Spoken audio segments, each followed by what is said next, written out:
If there's any film company that could use a win this year, it's Disney. With the company celebrating its 100th anniversary later this year, Disney are currently reminiscing about their past successes and hoping to add more to that list during this milestone year. So far, nothing on the big screen or on Disney Plus has earned significant praise, as certain franchises continue their fight to stay relevant. But a franchise that has been kept under wraps for 15 years and also since the Lucasfilm acquisition in 2012 is Indiana Jones. Indiana Jones and the Dial of Destiny is the fifth and surely final film in the action-adventure series, with Harrison Ford now into his 80s. The opening of Dial of Destiny is easily the best part, as we see a younger Indiana Jones on a train in 1944, taking on some Nazis with his friend Basil Shaw, who's played by Toby Jones. It's a fun enough action sequence, although there are a few questionable incidents, including one where a character makes impact with something where they somehow didn't suffer any long-term damage. Now stand aside, worthy adversary. 'Tis but a scratch. A scratch? Your arm's off. No, it isn't. This is also the first time we see Harrison Ford de-aged, and it works better in some shots more than others, but the main issue was when he opened his mouth, you hear an old Harrison Ford voice, which obviously doesn't blend with the young face, and so you're just hoping he stays quiet as much as possible to keep the illusion going. You'd keep your mouth shut if you knew it was good for you, buddy.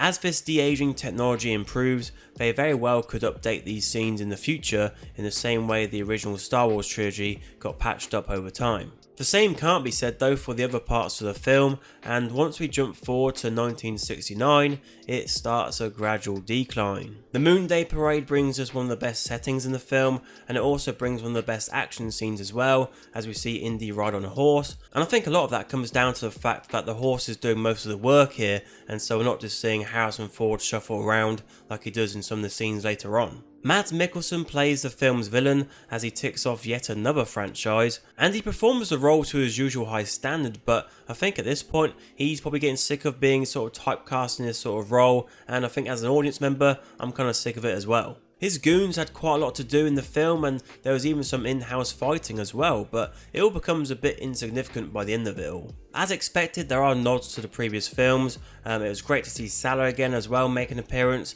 and also of course that John Williams score, hearing that theme again. And John Williams, he's in his 90s now and he's still doing this. It's absolutely fantastic. He's done so many classic scores throughout the years. In terms of the story, Indy reunites with his goddaughter and they go on a globe-trotting adventure, which you'd hope would be a memorable experience, but instead it was downright forgettable. For example, there's a scene with Antonio Banderas where you're sat there waiting for it to get to the next scene, can we move on now sort of thing, because it's not that entertaining, and there's plenty of scenes like that in the film. And there's also the exposition where it just feels like you are just being told information, whereas in the original trilogy of films, they disguised it much better with, poison dates or them eating monkey brains, whatever it may be. And the film is 2 hours and 20 minutes long, and it never needed to be that long at all, like 2 hours max maybe, because, in the latter half of the film, it did start to drag. In the film, there's a short round type character called Teddy, and he certainly pushed the boundaries of being a believable menace to the bad guys, as we do see a few eye roll moments. What a load of bollocks! How the film concludes is shocking in every sense of the word, and the more you think about it, the more it unravels, and so when the credits start to roll shortly after, you're just sat there trying to comprehend what's just been shown to you. Unsurprisingly, this film doesn't come close to the original trilogy of films, and so the question is it better or worse than Kingdom of the Crystal Skull? Some may call it an act of self-punishment, but I re-watched Kingdom of the Crystal Skull following my screening of Dial of Destiny, and although it has some standout ridiculous moments like the fridge scene and the Tarzan scene, it still had a story that put Indiana Jones front and center and in control. Grave robbers will be shot. Good thing we're not grave robbers. It was to be expected in this new film that a younger counterpart would take the reins and that Harrison Ford would be given the Sean Connery role as the older accomplice. But Phoebe Waller-Bridge's character Helena Shaw and Indiana Jones are a pair that just lack the dynamism required to carry the film. The character of Helena Shaw is a muddled one, and like Ray Winston's Mac character from Crystal Skull, just doesn't feel like they are in the right movie. Phoebe Waller-Bridge found success with comedy series Fleabag, but in that show it had a unique brand of humour that is not so easily transferable, and with the overall result supporting that. Much of Dial of Destiny feels undercooked, and even though Harrison Ford is older here and well past the action hero suitability, after watching the film it still feels like there were plenty of alternative avenues they could have gone down that would have achieved a much more enjoyable and heartwarming conclusion to this story than what we got here. Harrison Ford can only do so much, and his heart is certainly still in it to produce an adventure film for the whole family, but he gets hardly any help.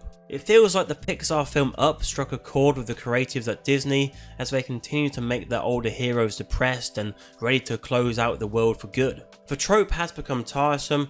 However, there were some themes here that had the potential to be more deeply explored, and I think going forward we'll see plenty of videos titled How I Would Fix Indiana Jones and the Dial of Destiny. To answer the earlier question, I think this film is worse than Kingdom of the Crystal Skull because as bad as that film was, it still had a structure, direction, albeit a ridiculous one, and it managed Indy better as a character.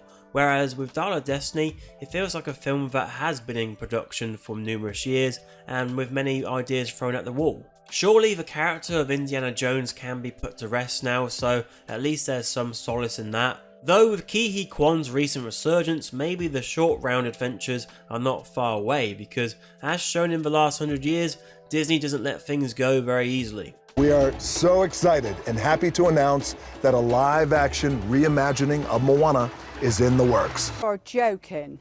Not another one? Leaving this film and the previous one, I had the same feeling of never wanting to watch them again, but at least we still have that original trilogy, and I'm thankful Harrison Ford throughout it all has shown a desire to bring this iconic character to life in the best way possible. I don't want to make you blush or anything, but you mean the world to us, and thank you. That's all I have to say. And I must say to you, thank you sincerely. It means the world to me. It took me a bit of time to process this film and get my thoughts in order, and that might have been the same for you as well, but what do you think of the film? Did you enjoy it? Do you think it's better than Kingdom? Do you think it's better than any of the original ones? Let me know in the comments below. And if you fancy another video, on screen is a review where I don't sound like crap.